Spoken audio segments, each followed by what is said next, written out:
Hey folks, this is Dan, and I'm going to be going through and showing you a solution to yesterday's practical exam. I've got 15 minutes on this review, so it's possible it may roll over into a second one.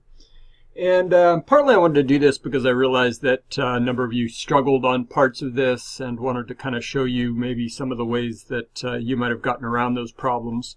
And also recognizing that there was a few places that I probably could have made things a little bit easier for you, especially considering you're beginning. But I hope you'll all take this as a learning opportunity as you continue to develop your GIS skills. So I'm going to go ahead and walk through and kind of go through the various steps based on the instructions that you were given. And so this is the basic data that you had to work with. You were to start off by creating a file geodatabase, and this file geodatabase is something I'll go ahead and rename this one. So Dan's Exam 2 Demo, and this will end up being the place where we'll put our work. And so now I'm going to go ahead and jump into a new ArcMap document.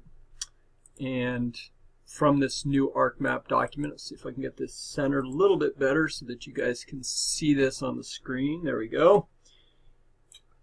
And as I said, it can be helpful to set the path where you're going to be working. And so I'm going to go out there and locate this for you guys.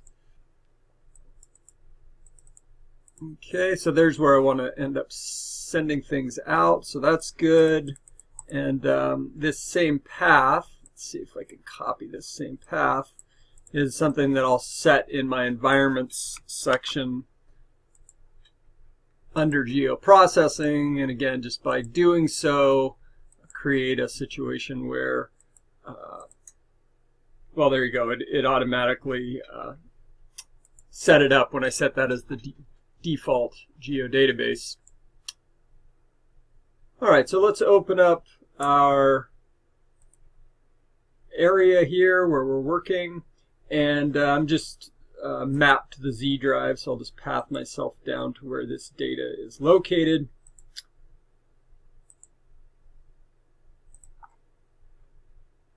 Okay, and we are going to grab rivers and states. Volcanoes, not rivers, sorry, highways. Get cities in there, and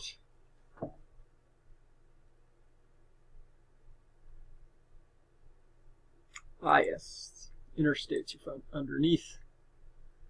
There we go.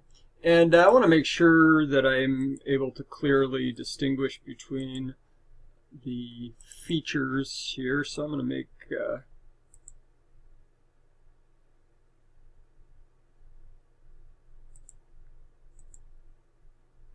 particularly like that color.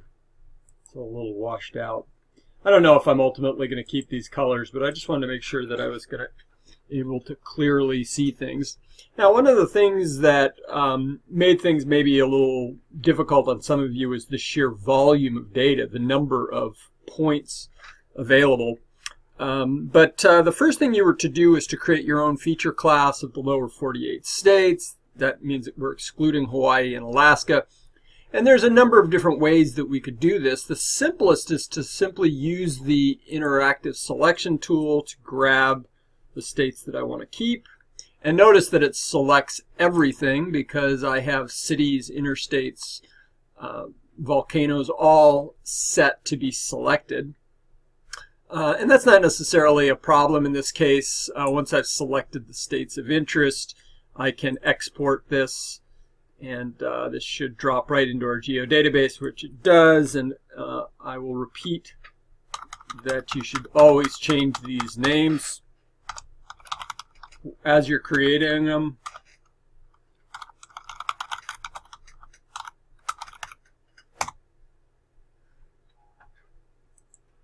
Okay, so I've got the lower 48 states. Now that I've done that, I can remove the other states layer. I'm going to go ahead and clear these. I'm not using cities and interstates at the moment. So the next task is to select volcanoes that are of the stratovolcano type. It's helpful to just kind of browse your table, and that can be easily done by locating the type. Here I can see some stratovolcanoes. Now if I sort this, I can come in and identify the stratovolcanoes. And again, this was complicated by the fact that they actually use several names. So I could simply use my shift key, select all those records. You can see all the stratovolcanoes that are found, and that would be one way that I could select those. And of course there's also the option of using select by attributes, and so I'm working from volcanoes, and I take type, and I need to construct this thing, and you can see one that's listed question mark. So there'll be a little bit of latitude because we didn't specify if you were to grab all these different types. So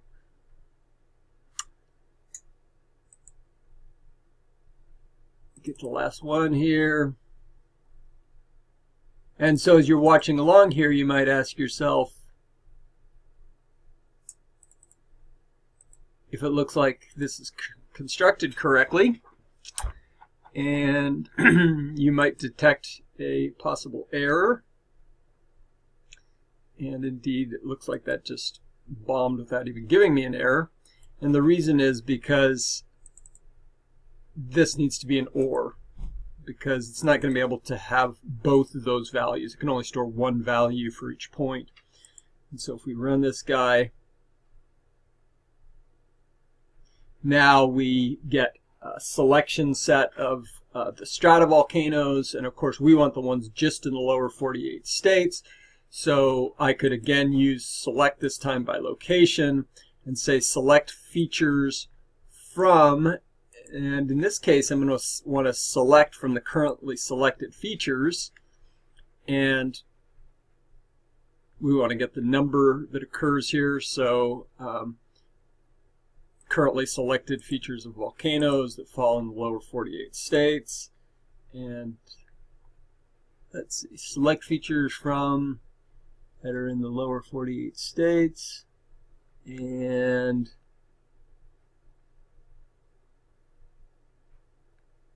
select features from the currently selected features in volcanoes that intersect the source layer. And we'll try that again. I'm curious if that's not working. Maybe he sees that problem that I don't. There are no currently selected features in the lower 48 states. So presently we have 10 selected records. Oh, maybe we did get them.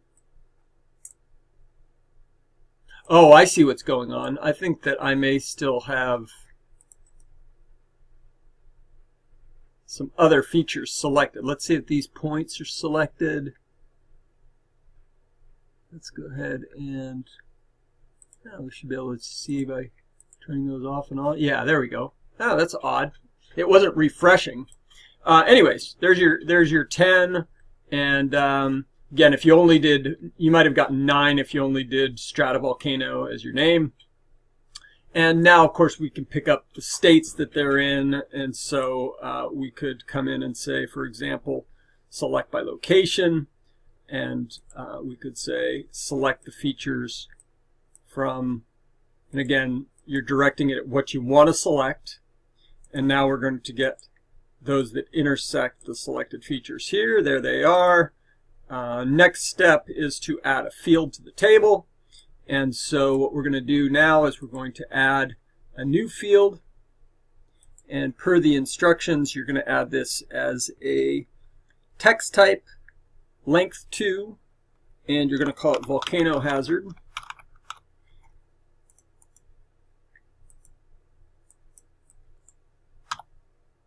Okay, and once that's been done, you can use the field calculator. You could go into an edit session, but this is really kind of more efficient with the field calculator. Remember, text type needs to be done in quotes. And with that, I'm going to go ahead and switch the selection. Okay, that selects everything else. And now I'm going to, again, use my field calculator. The warning tells me that I can't undo the changes, but that doesn't matter because I just created this field, so I could always delete it if I didn't like it. And we're looking good. Now we can classify on that field. Okay, so we're in the lower 48 states layer, and we're going to go to our symbology, and we're going to do a categorical and the unique values in the volcano areas field. And we'll add, oops, okay, prematurely did that. Volcano hazard, add all values, and maybe we'll do something like that, and something like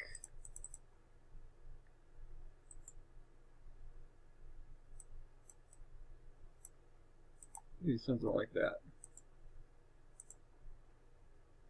Oops, I did it opposite of what I wanted. Flip colors, there we go, and then I think I'm going to put yes at the top of the list, and then we'll say states containing a stratovolcano.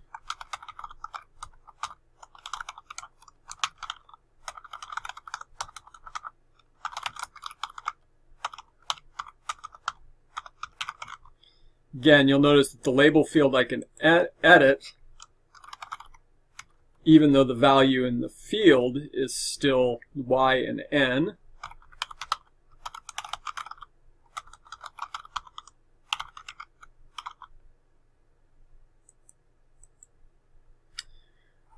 Okay, so moving right along, we're going to go ahead and clip the highways. And again, I want to clip these to the these particular states, and I'm just going to use my shift key. I can see them on the screen, and once I've done that, I can then use the geoprocessing clip command.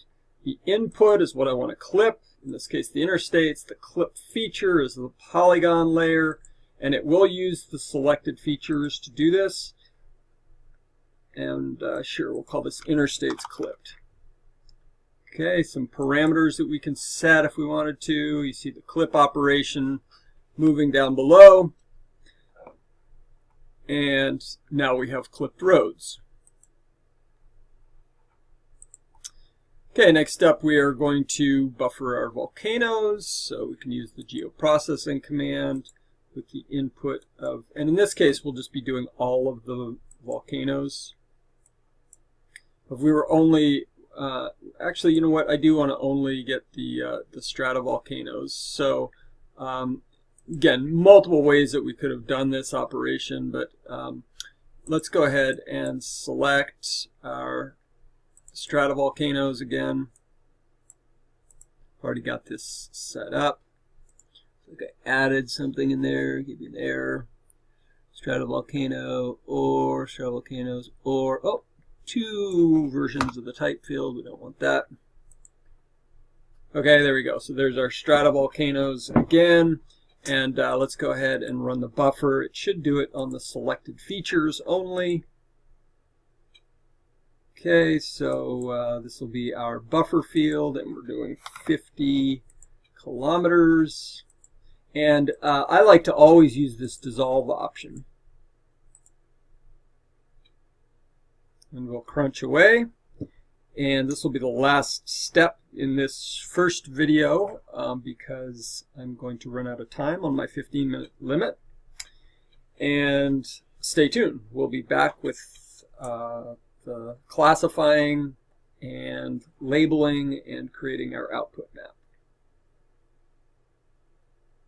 You can stay tuned for another 10 seconds. We'll see if this guy will complete the buffer in the amount of time and